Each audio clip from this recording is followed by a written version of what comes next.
मध्य प्रदेश के सबसे बड़े फ्लाईओवर ब्रिज की ऊपरी परत में क्रैक आने के बाद पीडब्ल्यूडी मंत्री राकेश सिंह के द्वारा इसकी जांच के आदेश दिए गए थे। आज लोक निर्माण विभाग के अपर मुख्य सचिव नीरज मंडलोई 5 सदस्यीय टीम के साथ जबलपुर पहुंचे और उन्होंने प्रदेश के सबसे बड़े फ्लाईओवर ब्रिज का निरीक्षण किया।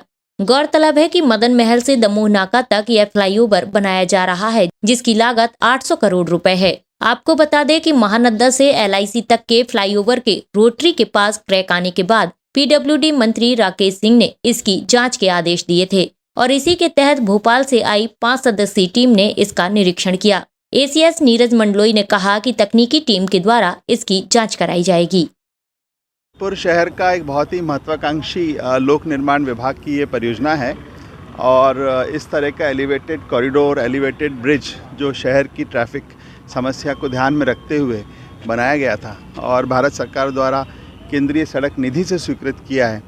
ये अपने आप में मध्य प्रदेश का एक बहुत ही यूनिक और बड़ा प्रोजेक्ट है और पीडब्ल्यूडी के लिए बहुत इसमें सीखने को भी मिला है और बहुत सारी नई तकनीकों का यूज़ किया है। मुझे खुशी है कि ये ब्रिज आज इतने वर्षों बाद अपनी पूर्णता पर आ रहा है और शीघ्र ही इसका लोकार्पण होगा। इस संबंध में आज हम इसका निरीक्षण करने आए थे। तो मुख्य रूप से बाकी काम तो बहुत तेज़ गति से चल रहा है और जो इसका पार्ट 2 सैंक्शन हुआ था दमोह नाका वाला और आधार ताल वाला, वो भी बहुत शीघ्र पूरा होगा। जहाँ तक इस रोटरी के फोटोग्राफ्स की बात है, वो एक तकनीकी मामला है। स्ट्रक्चरल यानी कि ब्रिज की सुरक्षा, ब्रिज की मजबूती, ब्रिज की डिज़ाइन के संबंध में कोई प्रश्न चिन्ह नहीं है, लेकिन जो आम तौर पे आंख से देखने में लगता है कि इतना महत्वाकांक्षी 600-700 करोड़ का प्रोजेक्ट है तो उसका उतना ही सुंदर सौंदर्यीकरण, शहर की शान है ये, तो उतने अच्छे लुक, उतना इसका एक ब्यूटिफिकेशन भी होना चाहिए। चूँकि रोटरी एक ऐसी चीज़ है कि बाहर एक बीम लगी है, अंदर एक बीम लगी है, बीम सर्दी गर्मी में एक्सपैंड होती है। तो मुझे बताया गया है कि उसके एक्सपेंशन के कारण जो जॉइंट था वो उसमें गैप आता है।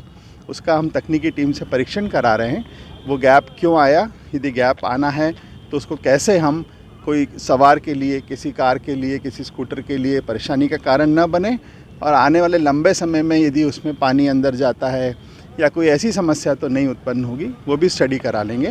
परंतु ये मैं बताना चाह रहा हूँ कि कोई स्ट्रक्चरल या डिज़ाइन का इशू नहीं है, परंतु जो रोटरी बनने के बाद विजुअल या राइडिंग क्वालिटी या सरफेस, जैसा कहा गया कि थोड़ा सा क्रैक हमें नज़र आ रहा है, आपने भी देखा होगा, उसमें हम सीलेंट लगाकर या ऊपर उसको कैसे कोट लगाकर, थर्मोप्लास्टिक पेंट लगाकर और बेहतर बना सकें, ताकि शहर का एक मजबूत ब्रिज न सिर्फ मजबूत रहे बल्कि सुंदर भी रहे। सर कितने साइड लेगा सर? देखिए, हम लोग भी जितने एलिवेटेड कॉरिडोर्स पे जाते हैं, सब जगह आपने देखा होगा दो जो स्लैब रहते हैं, उन स्लैब के बीच में एक्सपेंशन जॉइंट छोड़ा जाता है। वो एक्सपेंशन जॉइंट 10 mm का भी हो सकता है, 20, 30 और 40 mm तक जाता है, यानी 2 इंच से लेकर 3-4 इंच तक होता है। रेल की पटरियाँ भी आपने देखी होंगी तो 2 पटरी के बीच में गैप छोड़ते हैं, क्योंकि गर्मी और सर्दी के बीच में अपने यहाँ 25-30-40 डिग्री का फ़र्क हो जाता है। तो लोहा है वो तो फैलता है और छोटा होता है, तो वो गैप छोड़ना ज़रूरी होता है। उस गैप को नीचे तो मजबूती से स्टील सीमेंट ने बांधा हुआ है, परंतु ऊपर जो गैप दिखता है उसको हम डामर से या सीलेंट से बंद करते हैं। तो राइडिंग परेशानी तो नहीं जाएगी इस चीज़ से? अब हमारी तकनीकी टीम ये सुनिश्चित करेगी कि राइडिंग परेशानी नहीं जाएगी। हमारे इंजीनियर्स इस काम में हैं, यहाँ पे एजेंसी के भी लोग हैं, कंसल्टेंट्स हैं, और हम इसको और सुंदर और बेहतर बना देंगे। और इसमें ये क्रैक जो आया है उसको कैसे हम करेक्ट करके कैसे उस क्रैक को स्थायी रूप से बेहतर बनाएं। जहाँ तक इस रोड पे जो छोटे छोटे एग्रीगेट यानी कि पत्थर दिख रहे हैं, ये जो लोग बाहर भी गए हैं, बड़ी रोड्स पे गए हैं, वो देखते हैं कि जहाँ टर्न होता है तो टर्न होने में गाड़ी स्किड होती है कई बार, तो बहुत चिकना सरफेस नहीं बन सकता। उसको रफनेस देने के लिए ये पत्थर छोटे छोटे हाथ से लगाए गए हैं और मुझे बताया गया है कि लगभग 6 महीने से 1 साल के अंदर जब ये ब्रिज पूरा उपयोग में आ जाएगा तो ये पत्थर सब सेटल हो जाते हैं। तो ये स्टार्टिंग का इशू है, फिर जब सेटल हो जाएगा तो वाहनों को ग्रिप देने के लिए, क्योंकि रोटरी इतनी बड़ी और चौड़ी है, हो सकता है इस रोटरी पे कोई 50-60 की स्पीड से निकल जाए तो वो स्किड ना हो, इसलिए ग्रिप के लिए पत्थर लगाए गए हैं।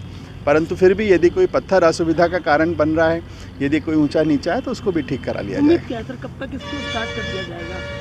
ब्रिज का स्टार्ट होने का मुझे बताया कि एक पार्ट तो फरवरी के लिए ही तैयारी है और बाकी जो एक्स्ट्रा वाला पोर्शन है उसको हम इसी वर्ष में पूरा करेंगे। इसमें किसी प्रकार की स्वीकृतियों की, किसी प्रकार की धनराशि की, टेक्नोलॉजी की, कंपनी की इस तरफ से कोई कठिनाई नहीं है।